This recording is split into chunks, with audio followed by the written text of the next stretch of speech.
Dalam dunia militer Indonesia, pembahasan tentang jet tempur selalu menjadi topik yang hangat dan penuh rasa penasaran.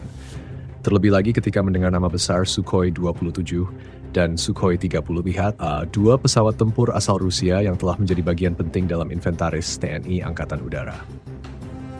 Tidak sedikit masyarakat, bahkan para penggemar alutsista alat utama sistem senjata, yang kerap bertanya-tanya, sebenarnya apa sih rahasia dari Sukhoi ini? Mengapa Indonesia memilih mereka?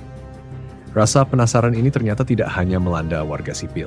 Dalam sebuah momen unik, Atase militer Kedutaan Besar Rusia pun ikut kepo alias penasaran dan memutuskan untuk langsung menanyai prajurit TNI Angkatan Udara terkait keberadaan dan pemanfaatan Sukhoi 27 dan Sukhoi 30 di Indonesia. Bisa dibayangkan seorang pejabat tinggi militer Rusia lengkap dengan seragam resmi yang mengilap, bertanya dengan nada serius namun tetap sopan kepada tentara kita, "Bagaimana kalian memanfaatkan Sukhoi kami? Apa kalian puas?" Tentara TNI Angkatan Udara yang ditanyai pun tak kalah serius menjawab, meski dalam hati mungkin geli juga. Bayangkan saja, seperti orang yang jualan datang lagi ke pembelinya hanya untuk bertanya, barang saya yang kemarin kamu beli itu, oke tidak? Rasanya seperti pedagang bakso yang datang ke rumah pembelinya sambil membawa formulir survei. Namun, tentu saja, karena ini urusan antar negara, percakapan berlangsung dalam nada formal, penuh kehormatan, dan diplomasi yang hangat. Mengapa Sukhoi 27 dan Sukhoi 30 begitu spesial? Pertama, kedua pesawat ini dikenal sebagai jet tempur multi-role, yang artinya mereka bisa melakukan berbagai misi, mulai dari pertempuran udara ke udara, serangan udara ke darat, sampai misi pengintaian. Dalam bahasa sederhananya, mereka ini seperti serba bisa. Mau diajak bertinju di udara oke, mau diajak lempar batu ke darat pun sanggup. Di hadapan rival-rivalnya, termasuk pesawat-pesawat buatan Amerika Serikat seperti F-1E16 atau F-35, Sukhoi ini sering disebut memiliki manuver yang lebih liar. Bahkan ada yang menyebut mereka sebagai jet tempur yang bisa menari di udara. Tentu saja, menari di sini bukan sembarang menari, bukan seperti menari poko-poko atau menari salsa, tapi menari dalam arti mampu menghindari rudal, memutar arah tiba-tiba, dan menciptakan sudut serang yang mengejutkan musuh. Namun, di balik semua keunggulan itu, ada juga tantangan. Salah satu isu yang sering muncul adalah soal logistik dan perawatan. Perbedaan sistem, suku cadang, dan doktrin operasional antara Rusia dan Indonesia seringkali menciptakan kerumitan tersendiri. Apalagi kalau dibandingkan dengan alutsista buatan Amerika Serikat yang biasanya datang dengan paket lengkap, senjata, pelatihan, hingga manual yang sudah disesuaikan untuk mitra-mitra mereka. Disinilah letak kelucuan diplomatik itu. Pihak Rusia mungkin merasa bangga dengan Sukhoi mereka, tapi di sisi pengguna ada pekerjaan rumah besar untuk menyesuaikan segalanya dengan kondisi lokal. Belum lagi soal dinamika geopolitik. Ketika Indonesia membeli Sukhoi 27 dan Sukhoi 30, itu bukan sekadar urusan jual beli barang. Ada pesan strategis yang dikirimkan kepada dunia, bahwa Indonesia tidak mau terlalu bergantung pada satu pihak saja, misalnya Amerika Serikat, tetapi juga membangun hubungan baik dengan Rusia. Ini seperti pernyataan, kami berteman dengan siapa saja asal jangan diganggu. Lucunya, di balik semua pertimbangan serius itu, tetap saja ada cerita-cerita kecil yang mengundang senyum. Misalnya, ketika prajurit TNI Angkatan Udara harus belajar membaca manual teknis dalam bahasa Rusia, atau ketika teknisi harus memesan suku cadang yang hanya tersedia di Vladivostok atau Moskow, lalu harus berkoordinasi lintas zona waktu, kadang sampai tengah malam. Bisa dibayangkan, teknisi Indonesia yang ngantuk-ngantuk menunggu telepon dari Rusia hanya untuk memastikan baut pesawat datang dengan ukuran yang tepat. Sementara itu di media sosial, masyarakat sipil terus memantau setiap perkembangan soal Sukhoi 27 dan Sukhoi 30. Ada yang kagum, ada yang bertanya-tanya, bahkan ada yang iseng membuat meme perbandingan antara Sukhoi dengan pesawat tempur lain. Salah satu meme yang cukup populer adalah gambar Sukhoi yang diberi teks, "Kalau tidak bisa menyalip, terbang di atas saja." Meme itu tentu saja bercanda, tapi diam-diam menggambarkan kebanggaan tersendiri terhadap kemampuan manuver Sukhoi yang memang terkenal lincah. Tidak hanya itu, pembicaraan tentang Sukhoi seringkali mengarah ke diskusi yang lebih besar soal modernisasi alutsista nasional. Banyak yang berharap Indonesia bisa terus memperbarui armadanya agar tidak ketinggalan dari negara-negara lain di kawasan Asia Tenggara, seperti Singapura, dengan F-15 atau Malaysia dengan Sukhoi 30 mereka. Tetapi di sisi lain, ada juga yang mengingatkan agar pembelian alutsista jangan hanya mengejar gengsi, melainkan juga memperhitungkan kesiapan pemeliharaan, logistik, dan kemampuan tempur jangka panjang. Di balik semua humor, meme, dan diskusi panas itu, ada satu hal yang pasti. Keberadaan Sukhoi 27 dan Sukhoi 30 di langit Indonesia adalah simbol kekuatan dan kedaulatan. Mereka bukan hanya sekadar mesin tempur, tetapi juga simbol kerjasama internasional, diplomasi pertahanan, dan kebanggaan bangsa. Tentara TNI Angkatan Udara yang menerbangkan mereka pun bukan sekadar pilot, tetapi perwakilan dari kekuatan negara yang harus siap sedia menjaga langit Nusantara kapan saja, di mana saja. Jika kita melihat lebih dalam, keberadaan Sukhoi 27 dan Sukhoi 30 di Indonesia juga menjadi pintu pembuka untuk peningkatan kemampuan teknis dan taktis TNI Angkatan Udara. Bukan perkara mudah untuk mengoperasikan jet tempur canggih buatan Rusia yang teknologinya berbeda dari alutsista buatan Amerika Serikat maupun Eropa. Pilot-pilot Indonesia harus menjalani pelatihan khusus, termasuk latihan manuver ekstrem seperti Cobra Pugachev, sebuah gerakan legendaris di mana pesawat menengadahkan moncongnya hampir tegak lurus ke langit, lalu kembali stabil tanpa kehilangan kendali.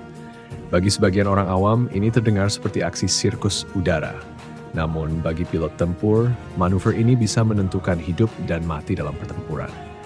Lucunya, tidak semua pelatihan berlangsung mulus. Ada cerita bahwa ketika pertama kali mengikuti pelatihan dengan instruktur Rusia, para pilot Indonesia harus terbiasa dengan bahasa isyarat dan logat Rusia yang tebal.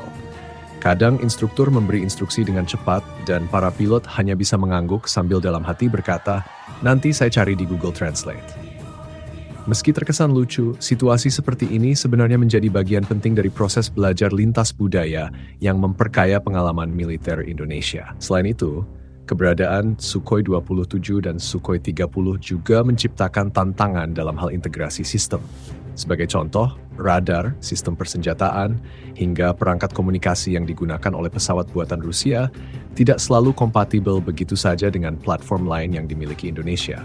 Perlu modifikasi, sinkronisasi, bahkan kadang harus menciptakan solusi lokal agar semua elemen alutsista bisa ngobrol satu sama lain. Bayangkan seperti menyatukan dua grup WhatsApp yang berbeda bahasa dan format pesan. Kalau tidak teliti, bisa-bisa salah paham di tengah jalan. Dari sisi anggaran, tentu pembelian dan pemeliharaan Sukhoi bukanlah hal murah. Setiap satu unit Sukhoi 27 atau Sukhoi 30 bisa menghabiskan ratusan juta dolar Amerika Serikat. Belum termasuk biaya operasional, bahan bakar, pelatihan, dan logistik pendukung. Disinilah muncul perdebatan di dalam negeri. Apakah pengadaan alutsista semahal ini sebanding dengan kebutuhan pertahanan kita? Sebagian pihak berpendapat bahwa modernisasi adalah keharusan, terutama mengingat situasi geopolitik Asia Tenggara yang kian dinamis. Negara-negara tetangga seperti Singapura, Malaysia, dan Vietnam juga terus memperkuat armada udara mereka. Namun, pihak lain mengingatkan agar pemerintah bijak dalam mengalokasikan anggaran, jangan sampai semangat memperkuat pertahanan justru mengorbankan sektor-sektor lain yang juga penting, seperti pendidikan dan kesehatan. Dari sudut pandang internasional, pembelian Sukhoi juga membawa pesan diplomasi yang jelas. Indonesia menunjukkan kepada dunia bahwa pihaknya menjaga prinsip politik luar negeri bebas aktif. Tidak hanya menjalin kerjasama dengan Amerika Serikat atau negara-negara Eropa, Indonesia juga mempererat hubungan dengan Rusia. Hal ini penting, terutama di era ketika blok-blok geopolitik kembali menguat dan banyak negara berkembang dipaksa memilih kubu. Indonesia, dengan sejarah panjangnya sebagai salah satu pendiri gerakan non-blok, secara konsisten menjaga posisi netral dan bersahabat dengan semua pihak. Di lapangan tentu saja keberadaan Sukhoi membawa aura tersendiri. Tidak jarang masyarakat yang sedang melihat ke langit tiba-tiba berhenti sejenak ketika mendengar suara raungan mesin jet yang khas. Mereka akan berkata, itu Sukhoi, ya, dengan nada bangga, meskipun tidak selalu tahu persis tipe atau nomornya. Bagi prajurit TNI Angkatan Udara sendiri, menerbangkan Sukhoi bukan hanya soal menjalankan tugas, tetapi juga soal kehormatan kebanggaan sebagai penjaga udara Nusantara. Ada juga cerita unik tentang bagaimana Sukhoi kadang digunakan untuk latihan pengusiran pesawat asing yang masuk tanpa izin ke wilayah udara Indonesia. Dalam beberapa kasus, pilot TNI Angkatan Udara harus terbang mendekat dan memberi isyarat agar pesawat asing keluar dari zona larangan. Momen seperti ini memerlukan ketegasan, profesionalisme, tetapi juga ketenangan hati. Bayangkan jika seorang pilot Sukhoi saat mendekati pesawat asing sempat-sempatnya berkata dalam hati, "Jangan bikin ribut di sini. Ya, saya baru saja servis besar." Selain aspek operasional, keberadaan Sukhoi juga memengaruhi aspek teknis di pangkalan-pangkalan udara. Hanggar khusus, fasilitas perawatan, hingga stok suku cadang harus dipersiapkan dengan cermat. Setiap baut, mur, hingga komponen kecil punya spesifikasi yang tidak bisa disamakan dengan pesawat lain.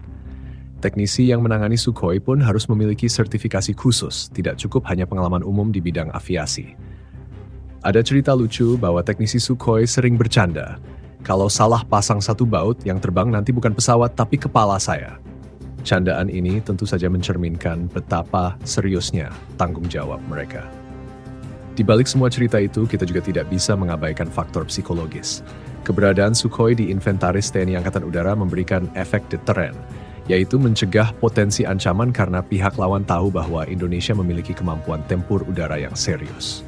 Dalam bahasa sederhana, ini seperti memasang papan besar di pagar rumah bertuliskan "anjing galak", meskipun anjingnya sedang tidur di dalam. Efek psikologis seperti ini sangat penting dalam dunia pertahanan modern, di mana perang tidak selalu terjadi di medan tempur, tetapi juga di level ancaman, persepsi, dan negosiasi. Dengan semua pertimbangan itu, jelas bahwa Sukhoi 27 dan Sukhoi 30 bukan sekadar alutsista biasa. Mereka adalah simbol dari sebuah strategi nasional, hasil diplomasi internasional, dan wujud dari kerja keras para prajurit serta teknisi yang memastikan mereka siap terbang kapanpun dibutuhkan. Kalau Anda ingin, saya bisa lanjutkan lagi dengan membahas sejarah pembelian pertama Sukhoi oleh Indonesia, atau membahas bagaimana pengalaman pilot-pilot muda TNI Angkatan Udara saat pertama kali menjajal kokpitnya.